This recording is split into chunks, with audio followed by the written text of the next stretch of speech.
Welcome to Massive Passive Cash Flow, the podcast that guides professionals to financial prosperity. Join our community and let's start building your wealth. Here's your host, Gary Wilson. Welcome back to the Massive Passive Cash Flow podcast. I'm Gary Wilson, your host, and I'm glad to have you back. If you wouldn't mind, if you haven't already done so, is please subscribe to the podcast. It's on 30 different channels. You pick the one you want. Of course, Apple's probably the biggest, but that's what it is. That's fine with me. And while you're online doing that, make sure you visit globalinvestoragent.com.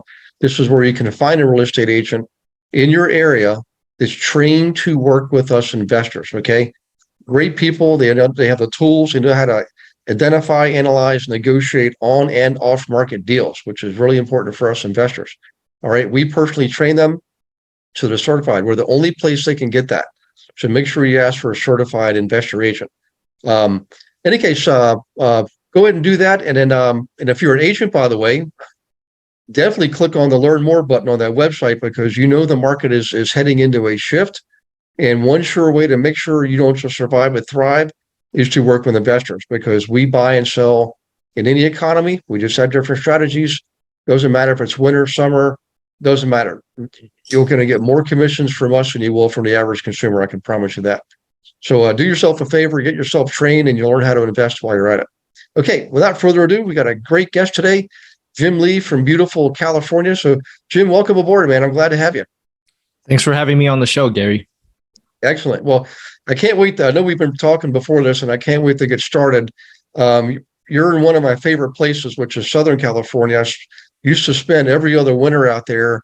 The even number of years I would spend in California, odd number of years in Florida for 4 to 6 months. And I got family out there and friends, and it's a beautiful place to be. So if you wouldn't mind sharing a little bit about how you got to where you are today. I understand you went to UCLA, which is great. And I've been to that campus myself, not as a student, but as a teacher. And so I'd like to hear how you got to where you are, and then we'll jump into some really good content. Okay? Yeah, absolutely. So like you said, I graduated from UCLA back in 2010. As you and your audience may know, that's right after the 2008 subprime mortgage crash and followed by 2010 European debt crisis. So it was a tough time, but I was fortunate enough to be I was fortunate to be a real estate investor since my first W2 job that taught me everything about real estate because I was able to land a job as an inside sales rep at LoopNet. And for those who aren't familiar with LoopNet, it's basically Zillow for commercial real estate, right? Mm-hmm. I was able to speak to real estate investors, agents, lender, property manager on a daily basis and learn the importance of having multiple stream of income. I started acquiring real estate for additional passive income, and eventually I built a sustainable real estate portfolio that I managed to break away from my W-2 job and started a career in real estate syndication. Nice. That's a lot.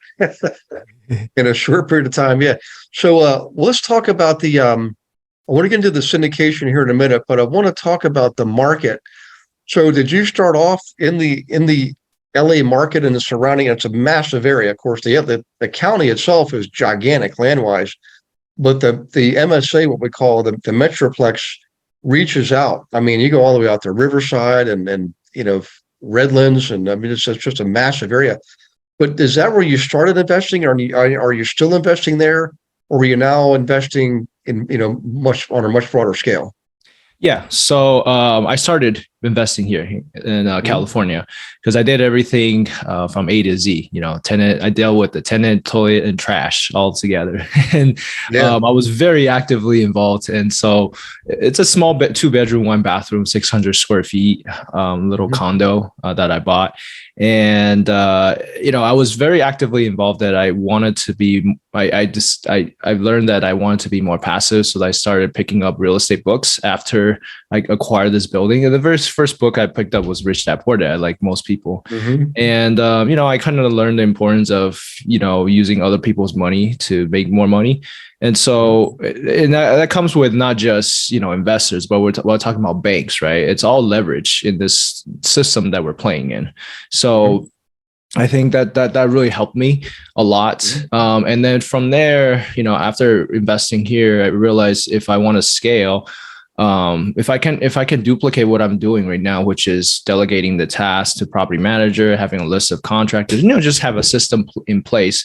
Why can't I scale it to 100 plus units? And that's how I started to just explore syndication.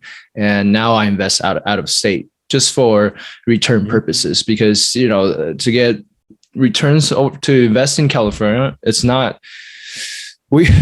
we're offering half the returns that we're able to make outside of California. So that's why we invest out of state. And also because it's landlord friendly, and there's more population, job growth, and so forth, the other matrix that we look for.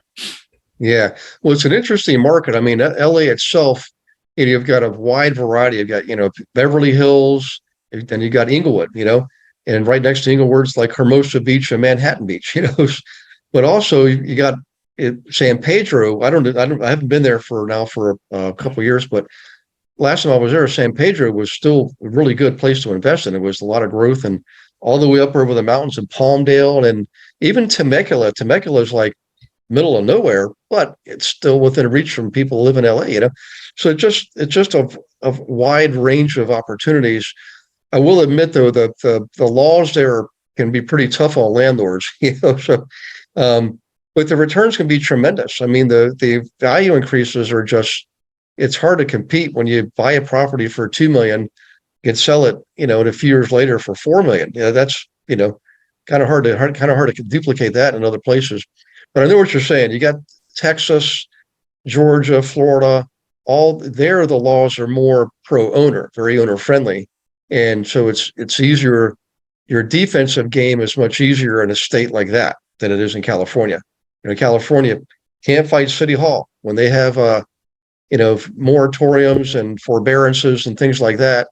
And you just can't, there's nothing to do about it. It's the law is the law, So let's talk about what you're doing now. So did you start investing outside of California on your own, or did you start syndicating first and then start going outside in the other areas?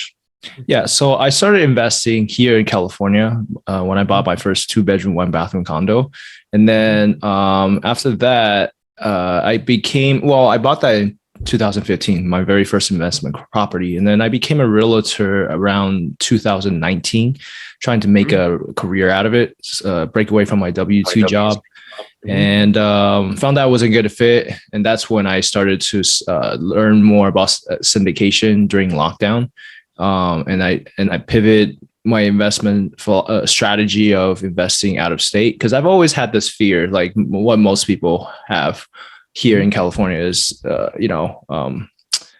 if you start investing here and you've made money, why change up your strategy? Why fix something when it's not broken, right? Yeah. So most of the investors I met here, they have money, but they still want to invest out here instead of investing out of state. I think it's like a fear or mindset, or, just not willing to invest elsewhere when they don't really travel. They haven't been out there. And so I think that's the key is for me, like as a syndicator, I always go out for networking events, masterminds, and so forth. And I've gotten so used to being all over the place, and I've seen the developments that's happening in other areas too. So you got to invest where the people are moving to, where the jobs are going, and where the landlord, like you said, where it's easier regulations, more landlord business friendly areas. So that's why I decided to look outside of California. Because at the end of the day, you have to protect your investors' money, right? When you take your investors' money, it's more, I would say I'm a lot more cautious than my own money, because you got to maintain that relationship. Yeah, we know what's interesting is still today, like I've worked with clients from 13 different countries, and I've been on transactions where we're selling properties in Canada and Mexico, which are adjacent to the U.S., of course, but even as far away as India. And I understand you've done some traveling too around the world. And can you share what that's helped? What have you learned from your experience of traveling and learning about different cultures, and how you implemented those lessons as an entrepreneur? Because for me, that's fascinating because I've experienced it myself, but it's not something we normally talk about. And you've got that experience, you know? Yeah, definitely. I would say one of the biggest traits is having respect. When you travel to another country, you have to show respect to the people, right? To the place, to the culture, right? It's just because one culture may seem different or odd to me, but it's completely normal to them. You know, that's one thing that I've learned a lot is to also look at, you know, three sides of the coin, not just the heads, tails, but the edge. Stay on the edge, right? Right. And that's what traveling had taught me. You have to be, and how this relates to as an entrepreneur, you have to be respectful as an entrepreneur, right? Respect your client, business. There's a lot of respect that comes along being a business owner. You have to be respected. So another thing that I've also learned is humility. Humility, you know, I would say the humble beginnings, because there's definitely a sense of being humble. We are blessed with a lot here. As a business owner, we always have to be learning and growing, right? By staying humble, I'm more likely to consider other beliefs and opinions, and vice versa. If I was close-minded, close to my own thinking and belief, I would be doing myself a disfavor because I won't learn as much. And it's always, you know, better to stay on the edge of a coin, like I mentioned. So that's what I've learned a lot from traveling.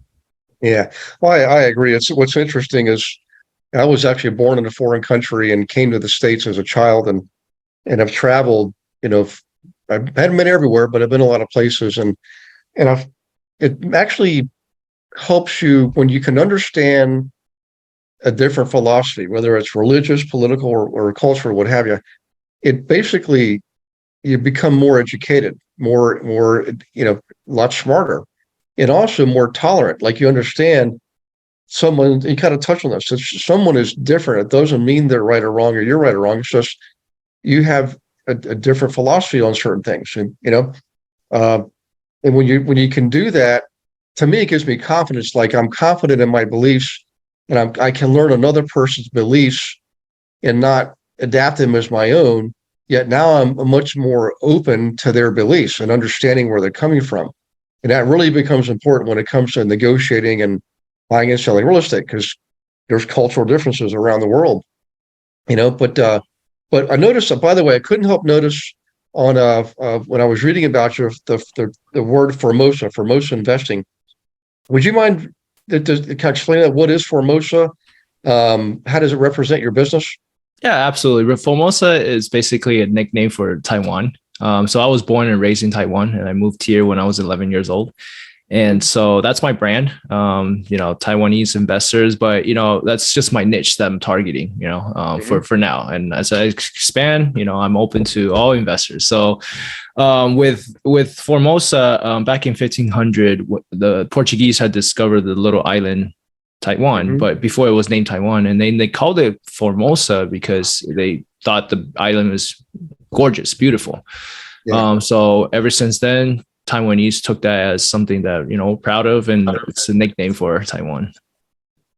Okay, and well, let's talk about. I want to talk about the investing a little bit more. Then so Formosa investing, do you do? It sounds like you started off with you first got into the 2-bedroom, 1-bathroom, and then you started expanding.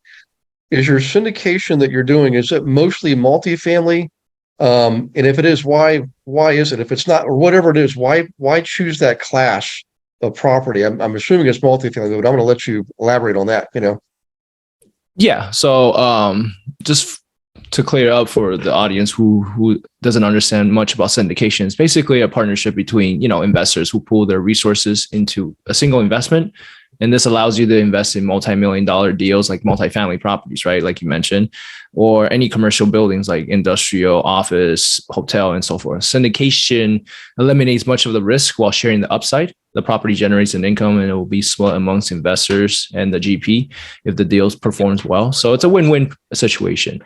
I chose the asset class in multifamily to invest in because it's, like I mentioned earlier of this podcast, it's scalable, right? You can build a healthy real estate portfolio by buying single family residence and continue to acquire until you run out of time and money. For example, Freddie Mae, you know, up to 10 loans. or you can just scale it, into $1 million of wealth by buying multifamily, because, you can not only hire an on-site manager to manage your whole place, but all your roofs are under one building too, right? You don't have to deal with, let's say, 100 roofs versus, just 3 to 4 roofs under one multifamily. Right. And so, and also you're able to attract, higher caliber people like, real estate agent, lender, property manager to work with you when you buy 100 units plus this one single family residence. Yeah, I agree. I like it. My thing was multifamily. I did a lot of single family homes and did some mixed use and some commercial, but really the multifamily, it's housing. Obviously, there's a great need for housing units in the United States right now. And when you have 100 units under one roof, you've got one roof, one parking lot, and you're right. You can have an on-site manager, and maybe they rent one of the apartments, or you give them a deal on the rent, and they work part-time. But everything is so much more scalable, and the returns continue to increase as you increase the number of units. Plus a rent increase. I mean, let's face it. You increase the rent on a single-family home, you might, let's say you raise it, $20 a month. That's times 12, that's $240 a year added to your bottom line. And that's a couple dinners or a couple tanks of gas. But if you raise 100 units, $20 a month, right? That's $20,000 a month, right? Mm-hmm. Mm-hmm. Times 12, that's $240,000 added to your income. And the way income producing properties are evaluated, that goes right to the bottom line because your other costs are relatively fixed. So this is all upside income. And if you're to say a 10% cap rate, you just added a lot of money to your, I had the numbers wrong with it. It was 24,000 a year and $250,000 to your net worth at a 10% cap rate. I apologize. I was getting excited. So, boy, that's even better than I thought. So I'm running out of fingers and toes. But multifamily, everybody needs a place to live. There's so many reasons I could come up with. And if you elevate the status of a property by renovating, one hall at a time or one floor at a time, you can get even more dramatic rent increases. We've had buildings, we would increase rents $200 a month, right? And people would still stay because they were still getting a good deal, I want to dig a little bit more into the syndication. So what would you say is your vision, like your mission for the syndication, and how do you see yourself achieving this going forward? We'll be right back with the Massive Passive Cash Flow podcast after I invite you to Monday Night Live. Every Monday night, 7 p.m. Eastern, I teach a class without fail for you on subjects ranging from flipping to buying rentals, managing rentals, wholesaling, commercial, creative purchasing techniques, analyzing properties, identifying properties, hundreds and hundreds and hundreds of subjects. And if you are a licensee, if you have a real estate license, you should definitely tap in because there are a lot of investor agents also in the class. Many of them are on the global investor agent team. So you can learn from them as well as from me how to actually work with investors correctly and profitably. All right, we'll see you Monday night. The link is in the show notes. Go ahead and register. We'll get right to the Massive Passive Cash Flow podcast. Yeah, absolutely. So my vision for Formosa is, just to educate and bring value in the form of syndication. In my opinion, it's the safest and fastest track to reach the reality of financial freedom. Now, my vision is to make sure that everyone who's part of Formosa investing will improve their financial life tenfold so they can focus on reaching their dreams and not their next paycheck. I got into this business because I find out as I started to invest in real estate, my friends and family started to ask me, hey, how'd you do it? And I want to start. How do I start? Where can I start to learn and et cetera, et cetera. And so, I was trying to educate in every possible way, possible way I can think of. But I figured, there's got to be something out there that I can do to not only help me and myself build wealth, but also help others at the same time. And when I found syndication, it just made sense for me, and I wanted to do it. I started doing it just for the sake of helping people. I think what's some of the books I've read is the most important thing I get from reading books is that, always continue to add value to other people's life, no matter in what way, right? If you can help them grow their business, do it. Just try to pass on the knowledge as much as and see who you can help. And at the end of the day, that's what it's all about. All that is going to come back to you tenfold. So that's what I believe in. Well, I agree 100%. And actually, you touched on something near and dear to my heart. I mean, I'm always reading at a minimum 2 books at a time. One's more for, personal pleasure, just like a mental escape. And the other one's always, is for personal development. Either I'm learning something, a new skill, a new talent, I'm improving my mindset. But how is, when it comes to your self-learning, right? To me, that's one of the most critical things is being a learner. And how can you talk a little bit about who do you look up to? What aspects of them do you relate to, and what motivates you, and how that whole genre of personal development really relates back to your success and helps you in your business? I know it's a loaded question, but if you follow Robert Kiyosaki, I'm sure we're right in alignment, with how important education is, Yeah, absolutely. So, when I pivot during lockdown, when my hands were tied behind my back as a realtor, I couldn't host any open house. I couldn't do anything, right? So one of my investors, actually, he's my mentor as well, introduced me to a podcast show called the Real Estate Guy Radio Show. And it's run by 2 fine gentlemen, Robert Holmes, Russell Gray. They've been in syndication for 20 plus years. So I started listening to the podcast religiously and almost every day. And they pitched about syndication. So that's how I got into syndication in the first place. And as soon as we opened back up, I went out to network with that group of people.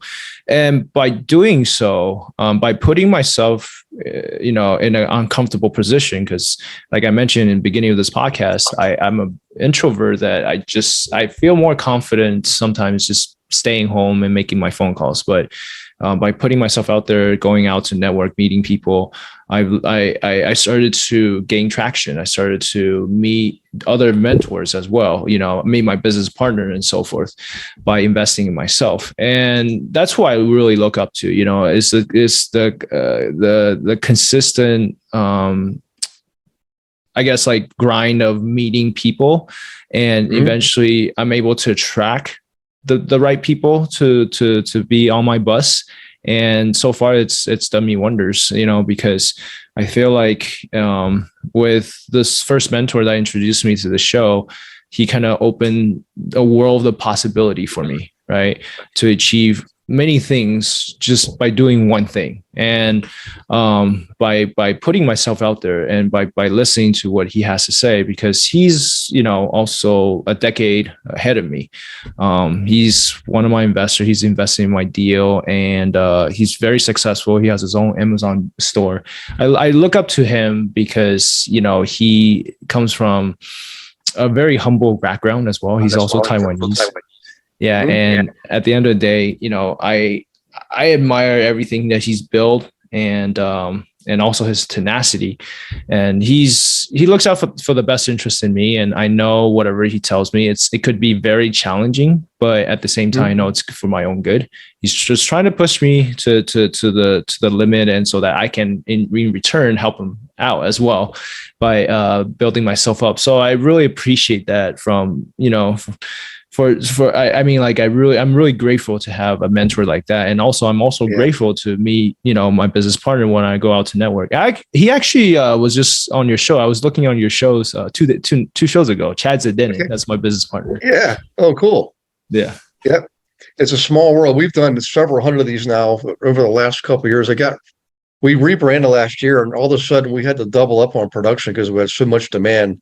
And but I like doing it because we're not just a single focused podcast. I mean, it's all about business growth, development, investing as part. It all ties together. We're one person So like back to the personal development.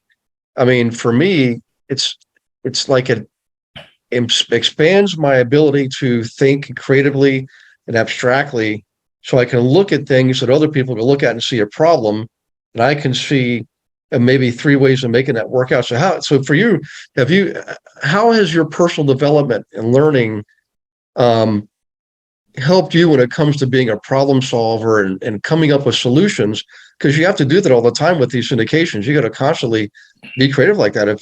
Can you see, do you have a connection there? You can elaborate on that? Yeah, absolutely. So like you can tell, I'm a very analytical person. So I'm a very logical person, and I try to remove the emotion out when making a decision.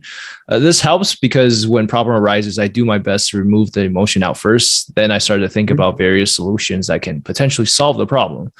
So I try to take that out of the equation as soon as possible. And I know that sometimes it could be difficult still, but at least I'm aware of it. For example, I used to be a realtor, and when lockdown happened, I couldn't host open house like I mentioned. So I just which find leads, which is my top lead generation source, right? So I had to figure out quickly that what are these alternative ways to make money in real estate. And luckily, like I said, I was fortunate to be introduced to a podcast show, and I think it's just the constant, the constant development, like you mentioned earlier. You're always looking for ways of how can I make my business better, right? What's the next thing I can do to make it grow, to make it expand? And so, and what is it that ultimately that I'm very passionate about doing, that I can wake up and not think about doing it, but I'm actually just doing it just because I love doing it so much, right? It's a habit that I'm creating for myself. So I think that's why, that's the syndication. That's why syndication is like the focal topic of this, podcast shows, because that's ultimately what I really believe in. And that's, I can see myself doing this for the rest of my life. Oh yeah. Well, clearly your ability to problem solve and come up with solutions comes from constantly improving yourself and personal development, and problem solving and providing solutions clearly ties in with the principles of your business, your company. I know we're probably going to get short on time here in a minute, but if you're able to, I know you probably can't provide names and addresses, but would you mind sharing maybe just one of your deals, like an example? Maybe your first one or your last one, or maybe one that was the most fun, or even the one that was most challenging, because I want people to get an idea of what it's like. And the returns are good, like you said early on. What it does is it reduces risk, right? But yet you still have the upside potential on the returns. But people love having examples, because then it's like they connect to it, So yeah, absolutely. So they always talk about your first deal being the hardest deal you're ever going to syndicate. And tell me more about that, because I syndicated my first deal last July. I closed last July. As you know, that's when interest rate went berserk, right? Like sometime after May. So that was when investors started to sit on the sideline and didn't want to invest. And it was my first deal. It was also really hard to get anybody to invest. So, but we got the deal across the finish line. Long story short, this deal is a 200 unit apartment building in Orlando, Florida. It's a value add. It's a building built in 1970. Like you said, the returns look great, 2x equity multiple in 5 years, pretty standard, 8% preferred cash on cash, 70-30 split, anything above that.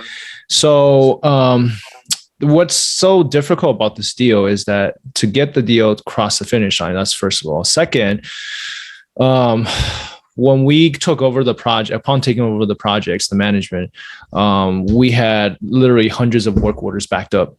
And the property management company that we selected to use, they own $2 billion asset under management. They're pretty huge. I think they're called ResProp Property Management. I'm not sure if you heard of them, but they're all over the states. And so they barely just opened a location in Orlando. So they don't have, connection built yet in that area. So what happened is that they just didn't have a go-to contractors and so forth. And we took over the building last July, and our occupancy rate dropped to like 81 or 79% by the end of the year because of just how horribly the management was doing. And so we had to fire them and continue and basically, find a new property, insert a new property management company into the business plan. And I'm pretty sure you can understand how difficult that process can be. Oh yeah. And it took, the whole team to make a decision on that. It was pretty tough. It was a pretty tough decision. And it got to a point where we were also running low on cash reserves because the interest rate was just eating us up. And so it's either we raise more capital, dilute the shares, or, we have to do something about it. Like, the GP has to cough up more money. And so that's what we decided to do to protect our investors, is that we decided amongst the GP, we're just going to put it each, whatever percentage that we need to put in to keep this deal afloat. But in the end, because of the relationship our lease sponsor had established with the lender, the lender was able to, release some of the reserves for us and to use. So we kind of went through the storm, and we're back up to occupancy at 92% now. So nice. So it's been a wild ride, but I think this deal is probably going to be it's going to net us the best at the end. I have a feeling, because with all the problems and challenges we had with this deal, I just feel like this could be one of the best deals I've done. Yeah. Well, what's interesting about Orlando, I'm familiar with Florida because it's actually my state of residence, but most of the other major population centers are on the water. Miami, Lauderdale, Jacksonville, Tampa's on the bay, but it's still water. St. Pete and all that, and there's Orlando right smack in the middle, right along the spine of Florida. Huge area. It's a destination area plus a business traveler area. Big. It's a major business center with a major airport. And by the time any hurricane reaches there, it's usually diminished a lot, because once a hurricane hits ground, it starts to lose its power. So I'm not saying Orlando doesn't get rain, and they certainly do, but not like the oceanfront cities do. So it's relatively safe. I mean, compared to the other coastal areas, and it keeps growing. I mean, it's just an amazing place. And if it's I'm glad you mentioned that place, because I want people now. Everybody's going to go to Orlando. Look to buy there. Plus, they got Disney World. But listen, we're pretty much out of time. But I want people to be able to get a hold of you, if that's okay, because I know a lot of investors, they just don't have the time, and it's safer and easier to work with a syndicator who's already put together some deals and has a track record, and that's all you do. That's your superpower. Where their superpower might be as a dentist, and they don't have the time to be a superpower on investing. But is there a place where can people go to get information on you and your syndications, and if you have training and coaching, stuff like that, or anything you can provide to people?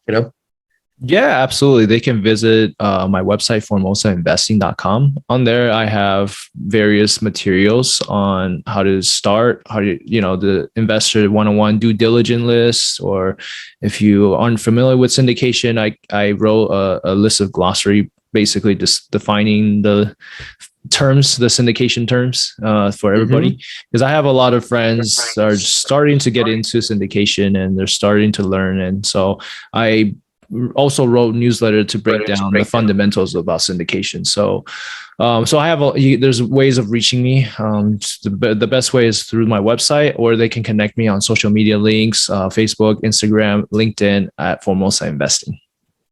Okay. All right. Formosa Investing, that's FORMOSA, Formosa Investing, of course, INVESTING.com. And your handles are all Formosa Investing too. So that makes it nice and easy. So, yep. Well, listen, I think I speak for a lot of people when I say thank you for joining us. You shared a lot of insight into you, the person, which is really important. Also, you gave an example of a property that started off as a challenge and you overcame it. and also some nice golden tidbits, so in a way to get a hold of you. So everybody listening, just remember formosainvesting.com. Jim Lee's the guy. And Jim, next time I'm back out in Southern California, I'll look you up, man. I have a family in La Jolla and friends up in Ojai and all the way up the coast in, Santa Rosa, Santa Cruz, little town called Anderson, California, way up north of Sacramento, just south of Redding. But friends everywhere. It's a great place to be. And maybe we'll do a deal together, Yeah, absolutely. Feel free to reach out to me at any time when you're out here. You got it. And for you listening, if you could please leave a review for this. I mean, you're talking right to the guy who's doing the investing, man, Jim Lee. So leave a good review for this podcast. It helps make the world go around. Go visit formosainvesting.com. And before you get off the internet, click on globalinvestoragent.com. And particularly if you are an agent, I can't emphasize this enough. The market is changing. You're going to see the volume drop. It already has been dropping.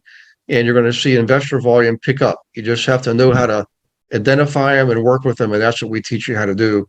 And you can be a certified investor agent. So go ahead and do that.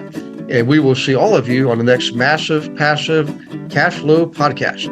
Thanks for listening to this episode of Massive Passive Cash Flow. Be sure to go to realestatewithgarywilson.com to join our community and start building wealth today.